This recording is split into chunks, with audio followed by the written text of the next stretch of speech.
3 weeks after my wife threw me out of the company we built together, based entirely on lies told by a 23-year-old intern she'd hired 6 months earlier, she called me into what used to be my own office and asked, with this strange, calm confidence, whether I'd had enough time to reflect on my behavior. I didn't answer her question. I simply set 2 folders down on the desk in front of her, one containing divorce papers, the other my formal resignation, effective immediately, from a company I no longer had any legal ownership in anyway, and I watched her entire composure collapse in real time. My name is Gregory Ashford, and this is the story of how I lost my company, my marriage, and my dignity in the span of a single afternoon, and what I quietly built back over the following months while everyone assumed I was simply gone. I want to explain the 12 years leading up to that afternoon, because none of it makes sense without the full picture. I met my wife, Priya, in business school, both of us in our late 20s, both hungry to build something real instead of climbing someone else's corporate ladder for the rest of our lives. We started a boutique architecture and interior design firm together 2 years after graduating, me handling the business operations, contracts, and client relationships, Priya handling the creative vision, which, to her enormous credit, was genuinely brilliant. Within a decade, our firm had grown from a 2-person operation working out of a converted garage into a respected studio with over 30 employees and a client list that included several high-profile commercial developments across the city. We split ownership 55-45 in her favor, a decision we'd made years earlier because the creative reputation of the firm was so closely tied to her name and her design portfolio, and honestly, for most of our marriage, that arrangement never felt unfair to me. I handled everything happening behind the scenes, the financial structuring, the client contracts, the operational backbone that let her creative work actually function as a sustainable business, and I was proud of that role, genuinely proud, even if my name rarely appeared in the press releases or the magazine features. About 8 months before everything fell apart, Priya hired a new junior associate named Sasha Ilworth, 23 years old, fresh out of design school, talented, by all accounts, but also, as I slowly began to notice, remarkably skilled at positioning herself close to Priya in ways that went beyond typical professional ambition.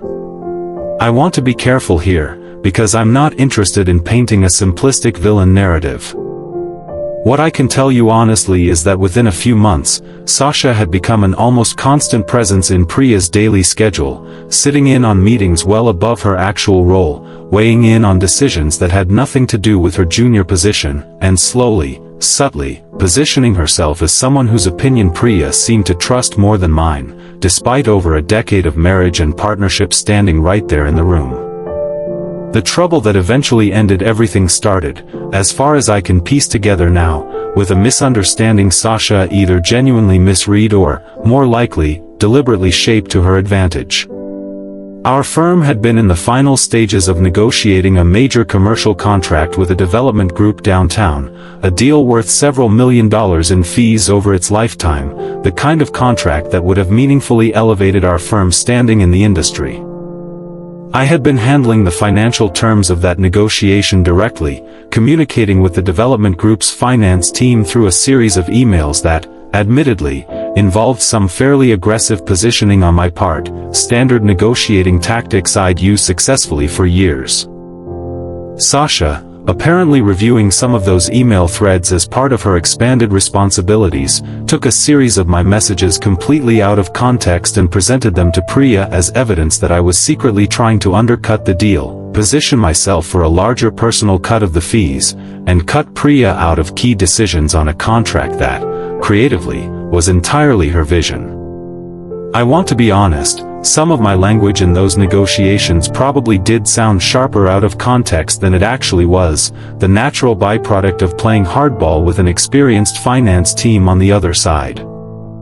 But the accusation itself, that I was somehow scheming against my own wife and business partner, was simply not true. Priya didn't come to me first with these concerns. That's the part that still genuinely hurts thinking back on it. Instead, she spent nearly 2 weeks quietly building a case against me based almost entirely on Sasha's interpretation of those emails, consulting with our head of legal without my knowledge, and eventually, without any real conversation between us first, called an emergency partners meeting where she formally moved to remove me from active operational control of the company, citing what she called a serious breach of trust in handling the downtown contract negotiation.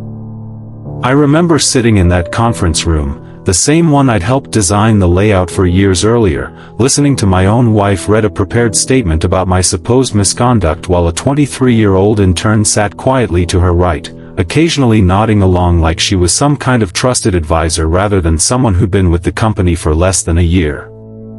I tried to explain the actual context of those negotiations, tried to show them the full email threads rather than the selectively quoted portions Sasha had apparently highlighted, but the room had already made up its mind before I even opened my mouth. Priya, backed by 2 other partners who, I later realized, mostly just wanted to avoid conflict with her rather than genuinely believing the accusations, voted to suspend my operational role effective immediately, pending what they called a full internal review. If you've ever had the experience of watching someone you trusted completely choose to believe a stranger's version of events over your own, especially after over a decade of building something together, I think you already understand exactly how that afternoon felt for me. And if this story is already pulling you in, go ahead and subscribe now, because what I did over the following 3 weeks, quietly, while everyone assumed I was simply gone and defeated, is honestly the part of this story people message me about the most. I left the office that day without arguing further, because I could see clearly that nothing I said in that room was going to change anyone's mind in the moment, especially with Sasha's carefully curated narrative already firmly planted in Priya's head. But I want to be very clear about something. Walking out quietly that afternoon was not me accepting defeat. It was me choosing, very deliberately, not to fight an emotional battle in a room that had already decided the outcome, and instead focusing my energy somewhere it would actually matter. Over the following 3 weeks, while Priya and the rest of the firm believed I was simply licking my wounds at home, I was doing something very different. I contacted an old friend from business school, now a partner at a well-respected corporate law firm, and had him review, line by line, every governance document tied to our company's original founding structure, documents I had personally drafted over a decade earlier, back when Priya trusted me completely with exactly this kind of foundational legal work.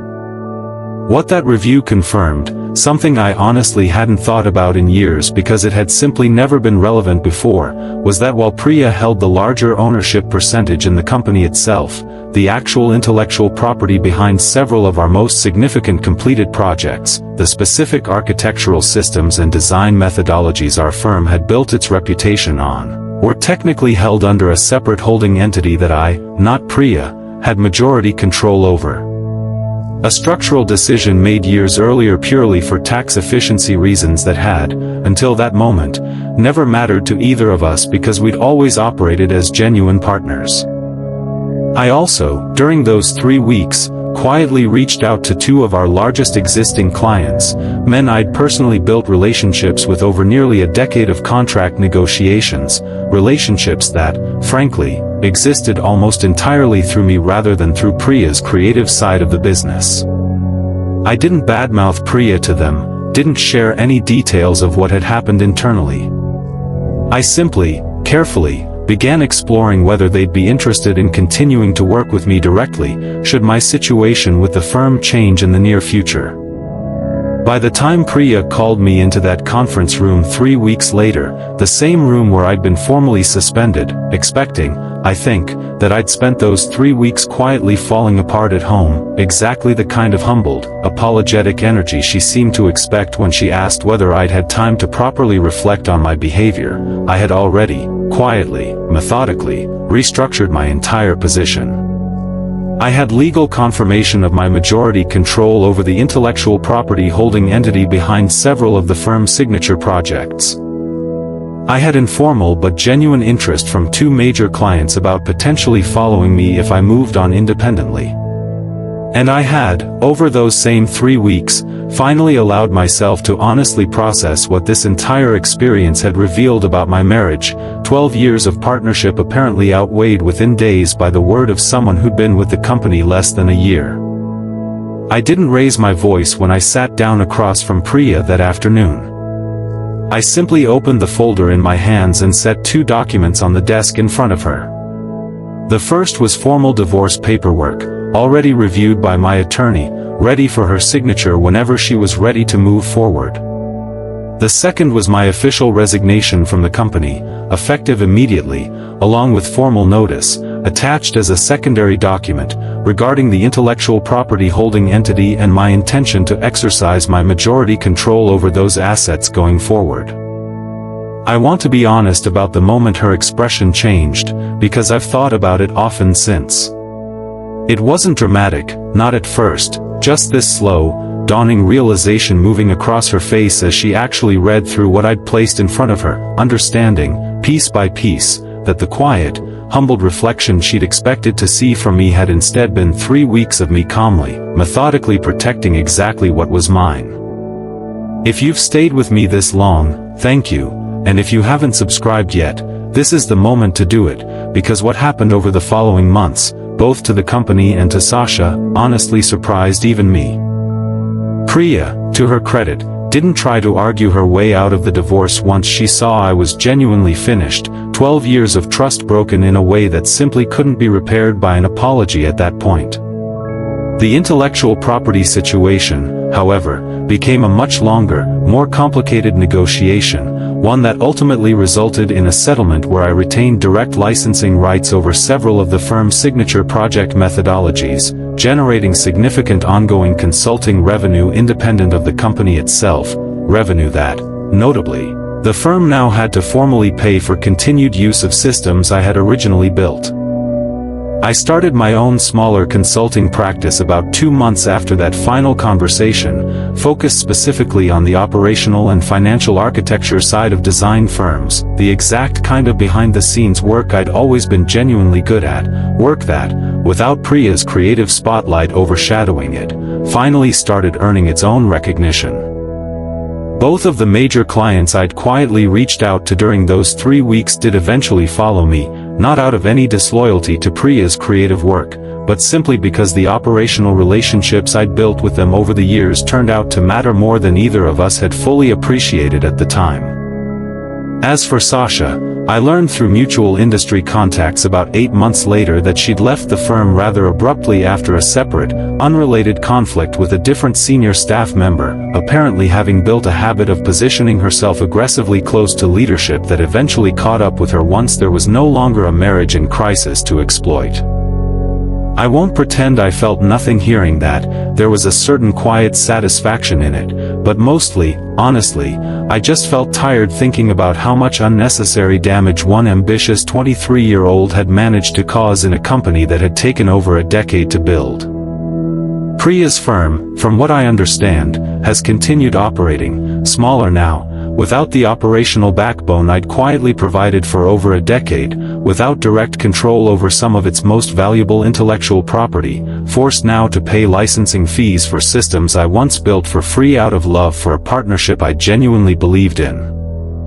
I think about that conference room sometimes, sitting there while my own wife read a prepared statement about my supposed misconduct, a 23-year-old intern nodding along beside her like she belonged in that room at all. I don't think about it with much anger anymore. Mostly, I think about it as the moment I finally learned something important, that quietly building real, foundational value, the kind that doesn't show up in press releases or magazine features, is exactly the kind of protection that matters most when the people you trust most suddenly decide to believe someone else's version of you instead. If there's one thing I hope you take from my story, it's this. Never let the quiet, essential work you do become so invisible that someone else can convince the people around you it never mattered in the first place, because the moment you actually need that foundation to hold, you'll be glad you built it carefully enough to stand entirely on its own. If this story meant something to you, please subscribe to the channel, because there are more stories exactly like this one coming every week, honest, real, and sometimes surprising in ways you don't expect. Thank you for listening to mine.